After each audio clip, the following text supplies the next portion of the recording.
Okay students, so let's start our new chapter that is called periodic classification of elements. Okay students, तो मैं आपको बता दूं ये बड़ा इंपॉर्टेंट चैप्टर है. इनफैक्ट मैं हर चैप्टर के पहले ऐसा ही बोलता हूं, आप सोच रहे होंगे, पर ये वाकई में काफी इंटरेस्टिंग और इंपॉर्टेंट चैप्टर है. देखो इस चैप्टर में हम एक चीज पढ़ेंगे जिसको बोलते हैं पीरियोडिक टेबल. जिसको बोलते हैं पीरियोडिक टेबल. क्या होता है ये पीरियोडिक टेबल? देखें, ये जो एक टेबल टाइप की चीज आपको यहां पे दिखाई दे रही होगी, this is actually periodic table. तो आप समझ सकते हैं पीरियोडिक टेबल कितना इंपॉर्टेंट होता होगा कि एक आदमी ने अपने बेडशीट पे पीरियोडिक टेबल बना रखा है. ओके, ये देखो एक कप है, उस पे पीरियोडिक टेबल बना हुआ है. किसी आदमी ने अपनी कार पे पीरियोडिक टेबल पेंट करा रखा है, किसी ने शर्ट पहन रखी है पीरियोडिक टेबल की. तो आप समझ सकते हैं ये पीरियोडिक टेबल कितना इंपॉर्टेंट चीज होता होगा. बताऊं कि केमिस्ट्री के लिए तो पीरियोडिक टेबल बाइबल है, बाइबल. गीता है गीता, कुरान है कुरान. समझ रहे हो? केमिस्ट्री में शायद सबसे इंपॉर्टेंट चीज कुछ होती है तो शायद वो पीरियोडिक टेबल होती होगी. और ये बहुत मदद करती है हमारी केमिस्ट्री पढ़ने में. जैसे देखो आप, क्या है कि बहुत सारे एलिमेंट्स होते हैं. कितने? 115 एलिमेंट्स स्टूडेंट्स, 115 एलिमेंट्स. जैसे कुछ मैंने यहां पे बनाए हैं, aluminium, barium, bohrium, sorry bromine, sodium, sulphur, gallium. तो ऐसे 115 एलिमेंट्स होते हैं हमारे पास. और ये सब एलिमेंट्स की प्रॉपर्टी आपस में अलग अलग होती है. जैसे आप देखो सब अलग अलग से दिख रहे हैं आपको, सबकी प्रॉपर्टी भी अलग अलग होती है. तो आप सोच के देखो जरा, अगर आपको 115 एलिमेंट्स के बारे में पढ़ना है तो कितना डिफिकल्ट और वास्ट काम होगा ये. पहले आप एक एलिमेंट के बारे में पढ़ोगे, फिर दूसरे के, फिर तीसरे के, फिर चौथे के, ऐसे करते करते इतने एलिमेंट्स के बारे में पढ़ना पड़ेगा, जान निकल जाएगी आपकी. तो बहुत डिफिकल्ट सब्जेक्ट हो जाएगा केमिस्ट्री. आप सोचेंगे अभी भी तो बहुत डिफिकल्ट ही होता है, बट एनीवेज अगर 115 एलिमेंट्स को हम अलग अलग पढ़ें तो बहुत ही डिफिकल्ट हो जाएगा. इसलिए क्या किया जाता है कि उनको ग्रुप्स में डिवाइड कर दिया जाता है. उनको छोटे छोटे ग्रुप्स बना लिए जाते हैं, फिर उन ग्रुप्स को स्टडी करते हैं जिससे आसान हो जाता है. कैसे, वो हम इस चैप्टर में देखेंगे एक्चुअली. जैसे मैं आपको एक एग्जांपल देता हूं जिससे आपको कॉन्सेप्ट और समझ में आएगा मैं क्या बोलना चाह रहा हूं. ये ग्रोसरी शॉप है. ग्रोसरी शॉप में बहुत सारी चीजें मिलती है, बहुत सारी चीजें मिलती है. लेकिन आप देखो ग्रोसरी शॉप को बहुत कायदे से अरेंज किया जाता है. जैसे आप देखो यहाँ पे एक टाइप की जितनी बॉटल्स हैं वो एक साथ रखी हुई है. यहाँ पे देखो जितने फ्रूट जूसेस हैं उनको एक साथ रखा गया है. यहाँ पे चॉकलेट वाली आइटम्स एक साथ रखी गई है. यहाँ पे कोल्ड ड्रिंक्स एक साथ रखी गई है. तो क्या होता है, ग्रोसरी शॉप में सब एक जैसी चीजें एक साथ रखी गई होती है. क्यों? अरे सोच के देखो ना, सब मिक्स्ड है. मान लो सब मिक्स्ड है, कुछ भी कहीं भी रखा हुआ है. आप दुकान पे गए, आपने बोला कि यार एक कोका कोला का कैन दे दो. अब क्योंकि सब कुछ एकदम बिखरा हुआ है, कुछ भी कहीं भी रखा हुआ है, तो 2-3 दिन तो उस दुकानदार को कोका कोला खोजने में निकल जाएंगे. समझ रहे हो अपनी बात? इसलिए सब कुछ बिल्कुल सजा के अलग अलग ग्रुप में रखा जाता है, ताकि आप जब भी बोलो कि यार कोका कोला की एक बॉटल या कैन चाहिए, वो आराम से यहां से निकाल के आपको दी जा सके. समझ रहे हो? तो वैसा ही कुछ हम ये करते हैं 115 एलिमेंट्स के साथ. ये जो एलिमेंट्स है हमारे पास, इनको भी हम ग्रुप्स में डिवाइड करने वाले हैं. जैसे मैंने आपको अभी थोड़ी देर पहले ही बताया, इनको भी हम ग्रुप्स में डिवाइड करने वाले हैं. जैसे सारे एलिमेंट्स की प्रॉपर्टीज अलग अलग जरूर होती हैं, बट कुछ एलिमेंट्स ऐसे होते हैं जिनकी प्रॉपर्टी आपस में मिलती जुलती होती है. तो जो एलिमेंट्स मिलते जुलते होते हैं उनको एक ग्रुप में रख देते हैं. फिर जो एलिमेंट्स आपस में मिलते जुलते होते हैं उनको एक अलग ग्रुप बना लेते हैं. ऐसे बहुत सारे ग्रुप्स बना लेते हैं. ठीक है, फिर हम एक एक करके एक एक ग्रुप को स्टडी करते हैं, जो कि आसान होता है. तो ये सब काम कैसे किया जाता है, यही इस चैप्टर में एक्चुअली हम पढ़ने वाले हैं स्टूडेंट्स. तो कम ऑन स्टूडेंट्स, हम स्टार्ट करते हैं अपना chapter. Different attempts to group elements. तो स्टूडेंट मैंने आपको बताया कि 115 एलिमेंट्स हैं जिनको हम ग्रुप करना चाहते हैं ताकि उनको आसानी से पढ़ा जा सके. बट क्या लगता है आपको, बहुत आसान काम है ये? बिल्कुल नहीं. पहले तो कौन कौन से ग्रुप बनाने हैं, कितने ग्रुप बनाने हैं, किस ग्रुप में कौन सा एलिमेंट जाना चाहिए, बहुत सारी डिफिकल्ट चीजें हैं सोचने के लिए. तो बहुत सारे साइंटिस्ट लोगों ने डिफरेंट तरीके से कोशिश की वो ग्रुप्स बनाने की. कुछ उसमें से सक्सेसफुल हुए, कुछ नहीं. तो उसमें से कुछ मेजर अटेम्प्ट्स, जो खास करके अच्छे अटेम्प्ट्स थे डिफरेंट साइंटिस्ट के, वो हम यहां पर देखेंगे. तो जो सबसे पहला सिग्निफिकेंट अटेम्प्ट था वो था ये डॉबेनियस ट्राइड्स. हो सकता है प्रोनाउंसिएशन मेरा थोड़ा गड़बड़ हो यहां पे, बट प्लीज मुझे माफ करें. तो ये जो ग्रुपिंग थी, ये जो क्लासिफिकेशन था, वो इन साइंटिस्ट जी ने दिया था, डोबेरेनियर, इन साइंटिस्ट ने दिया था। इन्होंने ये ग्रुप 1829 में बनाया था। उस टाइम पे लगभग 30 एलिमेंट्स के बारे में हमें पता था। ऐसे तो 115 एलिमेंट्स होते हैं, लेकिन उस टाइम पे 1829 में इतने एलिमेंट्स के बारे में पता नहीं था हमें। उस टाइम पे सिर्फ 30+ एलिमेंट्स के बारे में पता था। तो आप सोच सकते हैं इनका काम थोड़ा सा आसान हो गया था, थोड़ा नहीं काफी आसान हो गया था, क्योंकि सिर्फ 30 एलिमेंट्स को ही ग्रुप में डालना था। तो देखते हैं इन्होंने क्या किया। तो इन्होंने 3 ट्राइड्स डिफाइन किए, 3 ट्राइड्स डिफाइन किए, जिनको सिंपल वर्ड में ग्रुप समझा जा सकता है। ठीक है, तो बेसिकली उन्होंने 3 ग्रुप्स बनाए, टेक्निकली बोलेंगे 3 ट्राइड्स बनाए, और हर ट्राइड में उन्होंने 3 एलिमेंट्स रखे। जैसे देखते हैं कौन कौन से एलिमेंट कौन कौन से ट्राइड में। सबसे पहले इस ट्राइड की बात करें तो उसमें उन्होंने लिथियम रखा। ध्यान रखें, आपसे पूछा जा सकता है कि कौन से ट्राइड में कौन से एलिमेंट रखे गए थे। तो फर्स्ट ट्राइड में उन्होंने लिथियम रखा, सोडियम रखा और पोटाशियम रखा, ये 3 एलिमेंट्स रखे। फिर दूसरे ट्राइड की अगर हम बात करें तो उसमें उन्होंने रखा कैल्शियम, देखें ऐसा दिखता है कुछ, कैल्शियम, स्ट्रॉन्टियम एंड बेरियम, ये तीनों एलिमेंट्स उन्होंने रखे।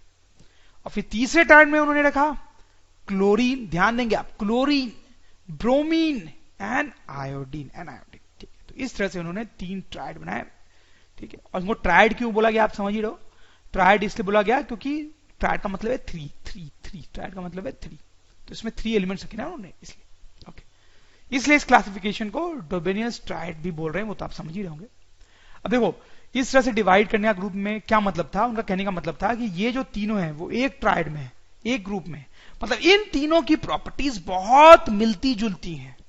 वैसे इन तीनों की प्रॉपर्टीज बहुत मिलती जुलती हैं, वैसे इन तीनों की प्रॉपर्टीज बहुत मिलती जुलती है। तो इसको हम लिख सकते हैं elements in a tried have similar properties, ठीक है। और ये भी याद होना चाहिए आपको कि कौन से ट्राइड में कौन सा एलिमेंट है। अब देखो, इसका बहुत सिग्निफिकेंस है। क्या सिग्निफिकेंस है? सपोज करो इन 9 एलिमेंट्स के बारे में आप स्टडी करना चाहते हो, तो कैसे स्टडी करोगे आप? पहले आप इसके बारे में पढ़ोगे, फिर इसके बारे में पढ़ोगे, फिर इसके बारे में पढ़ोगे, फिर इसके बारे में पढ़ोगे, इसके बारे में, इसके बारे में। तो कायदे देखा जाए तो आपको 9 के बारे में अलग अलग पढ़ना पड़ेगा। बहुत डिफिकल्ट काम होगा, लंबा काम होगा। लेकिन अगर आपको ये ग्रुपिज्म पता है तो आसान हो जाएगा आपका काम। कैसे आसान हो जाएगा? अगर आपने सिर्फ लिथियम, कैल्शियम और क्लोरीन इन तीनों के बारे में पढ़ लिया तो आपका काम मोटा मोटी हो गया है। तो अगर आपने लिथियम पढ़ लिया तो सोडियम और पोटेशियम की प्रॉपर्टीज तो उनसे मिलती जुलती हैं, तो इफेक्टिवली ये भी पढ़ लिया आपने।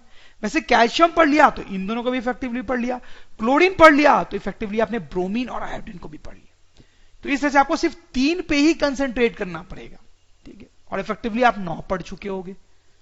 तो इसलिए ये जो ग्रुप करने का तरीका होता है वो बहुत यूजफुल होता है स्टूडेंट्स। ओके, चलो एक चीज और मैं आपको बताऊं कि ये जो तीनों एलिमेंट्स होते हैं, ये तीनों, इनको आपको पता ही होगा एल्कली मेटल्स बोलते हैं। एल्कली मेटल्स पढ़ा होगा आपने प्रीवियस क्लास में, प्रीवियस चैप्टर्स में। इन तीनों का भी एक और नाम है alkaline earth metals. Alkaline earth metals, M for metals, space नहीं है इसे लिख नहीं पा रहा हूं। इनको क्या बोलते हैं पता हो स्टूडेंट्स? हैलोजेंस, ठीक है। एनीवेज, अब देखो एक और इंटरेस्टिंग बात मैं आपको बताता हूं। देखें आप, जैसे ये क्लोरीन है, इसका एटॉमिक मास पता है आपको स्टूडेंट्स कितना होता है? याद है आपको? इसका एटॉमिक मास होता है 35.5। ऐसा आपको याद रखने की जरूरत नहीं है, 35.5।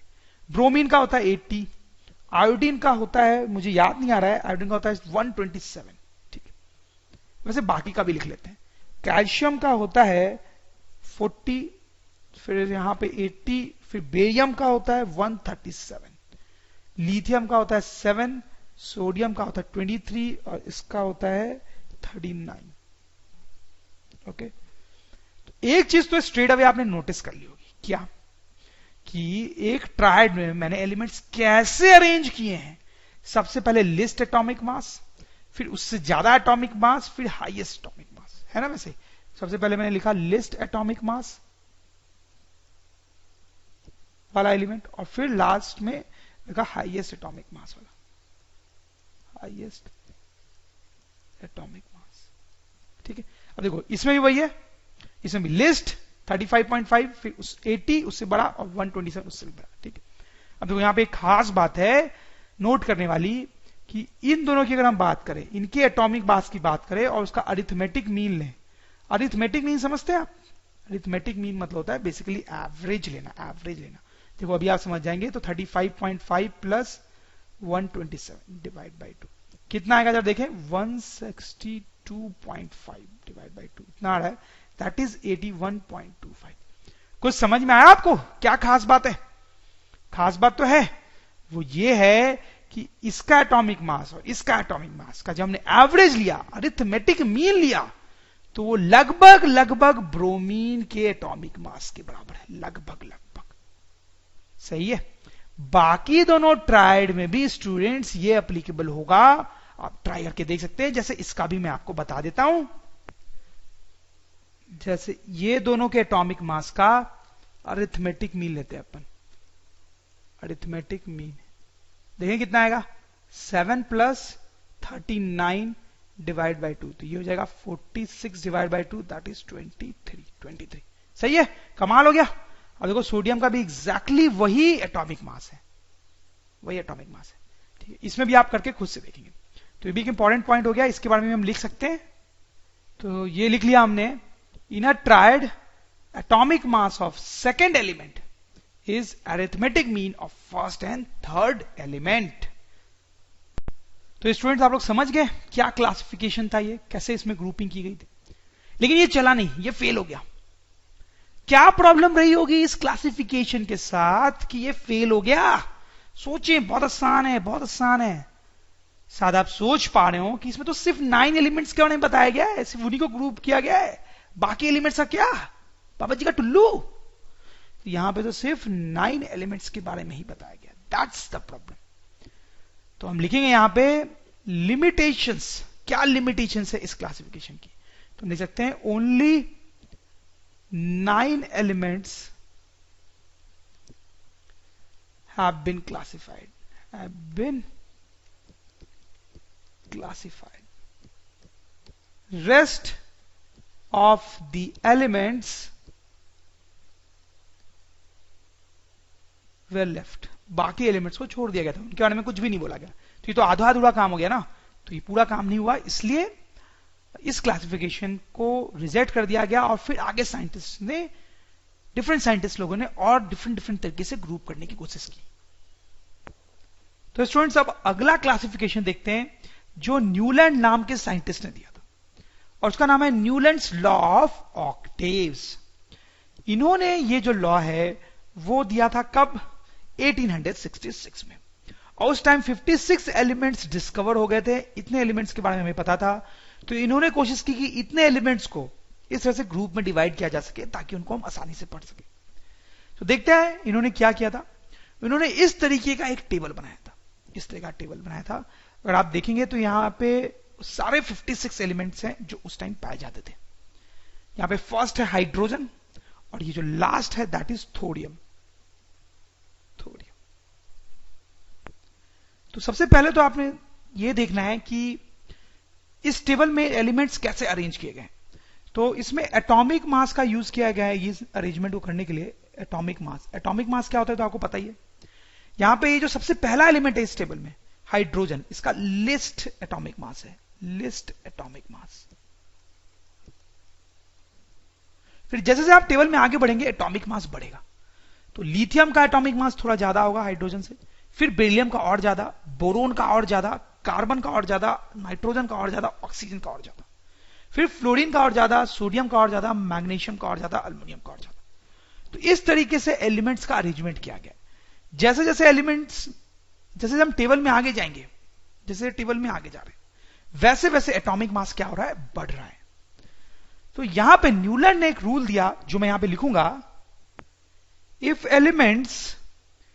Elements are arranged by increasing atomic mass, if elements are arranged by increasing atomic mass, जैसा कि इस टेबल में किया गया है, property of every eighth element starting from the given element repeats। तो क्या मतलब इसका मैं आपको समझाता हूं कि जैसे ये मेरा पहला एलिमेंट हो गया, ये दूसरा, ये तीसरा, ये फोर्थ, ये फिफ्थ, ये सिक्स, ये सेवेंथ और ये एट्थ।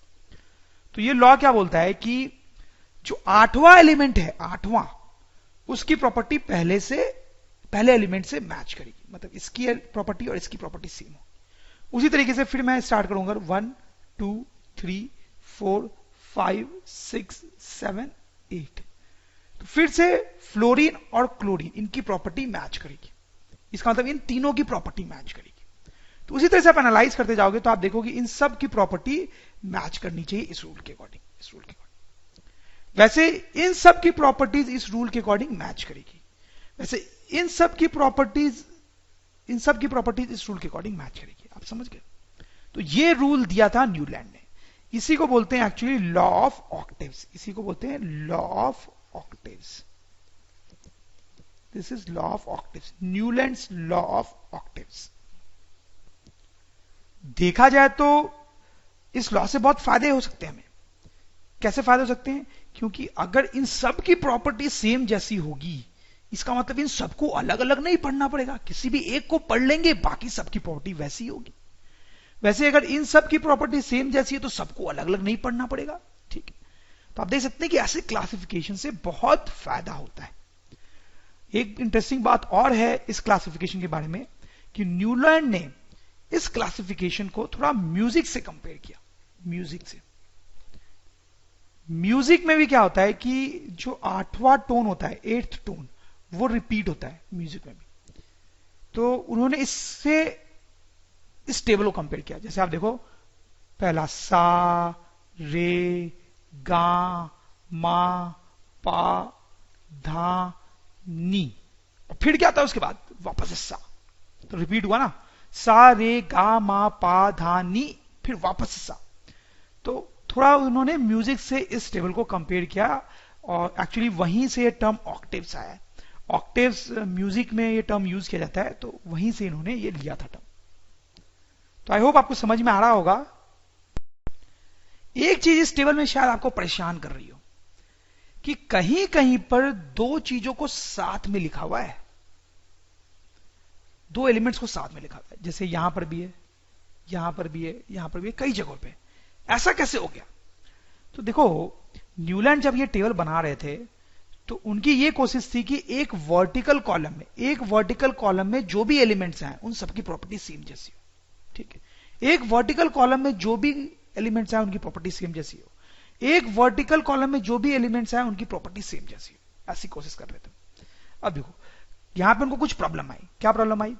कायदे से ये निकल जो है वो यहां आना चाहिए था, लेकिन जब निकल यहां पे आता तो ये कॉपर एक स्टेप आगे चल जाता, जिंक भी एक स्टेप आगे चल जाता, सब एक एक स्टेप आगे चले जाते, ठीक। ये जो चीज है वो ब्रोमीन की जगह पे आ जाती, और ये जो ब्रोमीन है वो आगे चला जाता, ओके। अब देखो क्या होता, अगर ये ब्रोमीन आगे चला जाता फॉर एग्जाम्पल, तो इसका मतलब ये होता है कि ब्रोमीन की प्रॉपर्टीज इनसे मैच होनी चाहिए, जो कि नहीं हो रही थी, ब्रोमीन को यहां रखना सही था क्योंकि उसकी प्रॉपर्टीज यहां से इन सब चीजों से मैच हो रही थी, ओके। तो इस टाइप की प्रॉब्लम्स कई जगह में आ रही थी इस टेबल में। तो उन्होंने कई जगह पे एक ही बॉक्स में दो एलिमेंट्स रखे, जिससे प्रॉपर्टीज ज्यादा से ज्यादा मैच हो। आप समझ लो, ऐसा बहुत जगहों पे हो रहा था। मैंने आपको बस एक एग्जांपल दिया कि अगर निकल को यहां रखते तो ब्रोमीन यहां चला जाता, ठीक है, लेकिन ब्रोमीन की जो प्रॉपर्टीज है वो इनसे मैच हो रही थी, इन सबसे मैच नहीं होती है। इनफैक्ट कोबाल्ट और निकल, इन दोनों की प्रॉपर्टीज भी आपस में थोड़ी मैच होती है, तो इनका भी एक साथ होना लॉजिकल बनता था। तो इसी टाइप की चीजों के कारण उन्होंने कई जगह पे एक ही बॉक्स में दो एलिमेंट्स डाले थे। तो स्टूडेंट्स, मैं आपको बताऊं कि ये जो ग्रुपिंग की गई है वो भी फेल हो गई। क्यों फेल हो गई ये? क्योंकि इसमें बहुत सारी प्रॉब्लम्स हैं। क्या प्रॉब्लम्स है देखना चाहेंगे आप? तो let's have a look. Limitations of Newlands law of octaves. Limitations मतलब क्या प्रॉब्लम्स थी उसमें, तो एक एक करके हम देखेंगे। सबसे पहली problem, similarity in properties of elements as per the law was seen only up to calcium, देखो आप इसको ध्यान से समझिए, क्या मतलब है इसका। इसको समझने के लिए हम उस टेबल पे जाते हैं कैल्शियम कैल्शियम कहां है, कैल्शियम ढूंढो उसको, कहां है, ये रहा कैल्शियम, ये रहा कैल्शियम। तो लिमिटेशन ये थी कि कैल्शियम तक ही ये लॉ ऑफ एक्टिव्स ट्रू पाया गया, उसके बाद ट्रू नहीं पाया गया। इसका मतलब है कैल्शियम के बाद जो एलिमेंट्स हैं वो इस लॉ को फॉलो नहीं कर रहे थे। ठीक है, ये सारे एलिमेंट्स इसको फॉलो नहीं कर रहे थे, लेकिन कैल्शियम के पहले वाले एलिमेंट्स तो फॉलो कर रहे थे। कहने का मतलब इन तीनों की प्रॉपर्टी सेम पाई गई। इस लॉ के अकॉर्डिंग तो इन सब की प्रॉपर्टी सेम होनी चाहिए थी, ऐसा नहीं था, इन तीनों की ही सिर्फ प्रॉपर्टी सेम पाई गई। इस लॉ के अकॉर्डिंग इन सब की प्रॉपर्टी सेम होनी चाहिए, बट इन तीन की ही प्रॉपर्टी सेम पाई गई।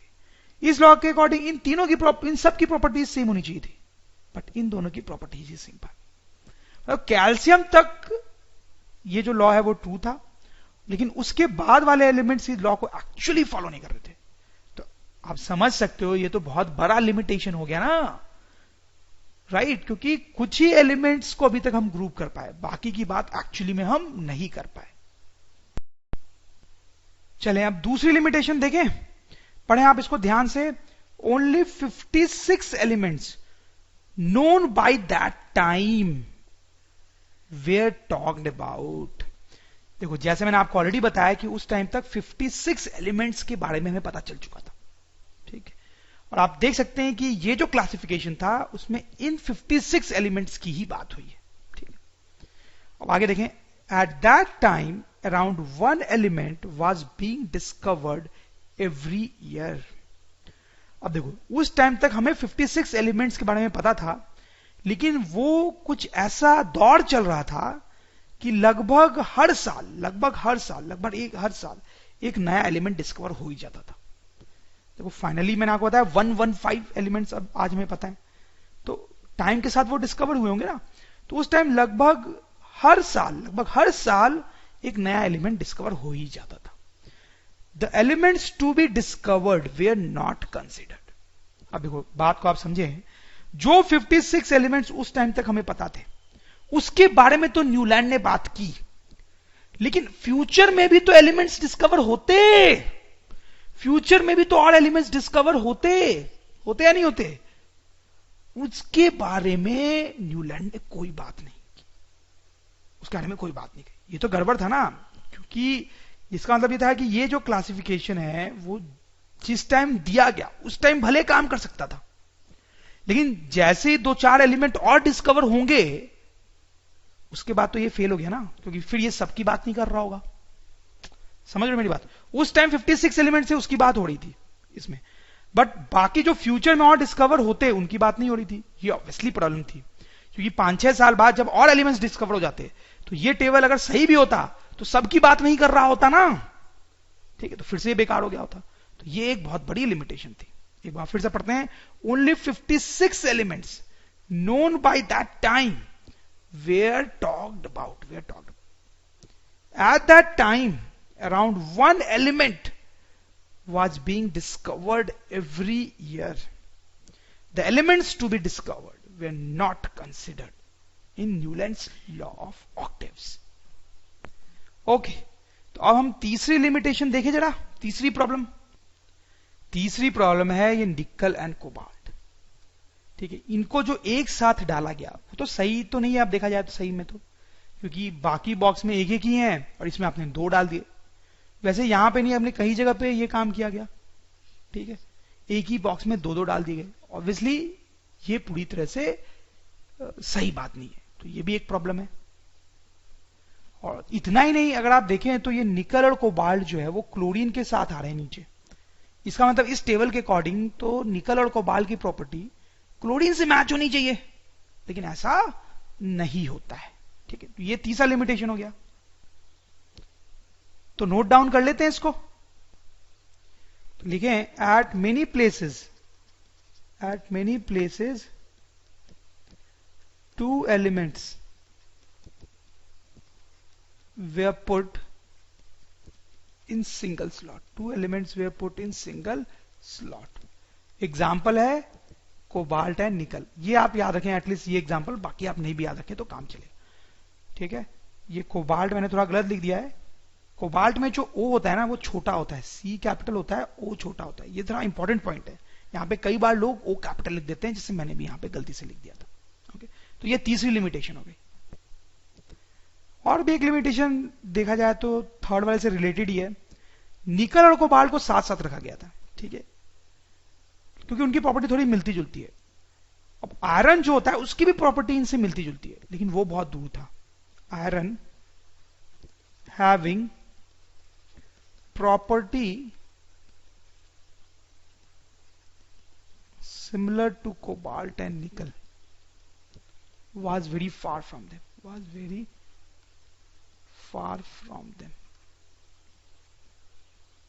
समझ रहे हो मेरी बात? तो ये कुछ मेजर लिमिटेशंस थे जिसके कारण न्यूलैंड्स लॉ ऑफ ऑक्टेव्स को रिजेक्ट करना पड़ा, मतलब वो पूरी तरह से सही नहीं माना गया। So students, next is Mendeleev's periodic table. ये जो क्लासिफिकेशन है ये बहुत ही अच्छा क्लासिफिकेशन है, बहुत इंपॉर्टेंट भी है। हालांकि इसको हम आज यूज नहीं करते, बट ये जेन्युइनली अच्छा था। और ये एक साइंटिस्ट द्वारा दिया गया था जिनका नाम है मेंडलीव। ये बहुत ही महान साइंटिस्ट थे, बहुत ही महान साइंटिस्ट थे। बेसिकली एक रशियन साइंटिस्ट थे जिनको नोबेल प्राइज मिला था 1906 में।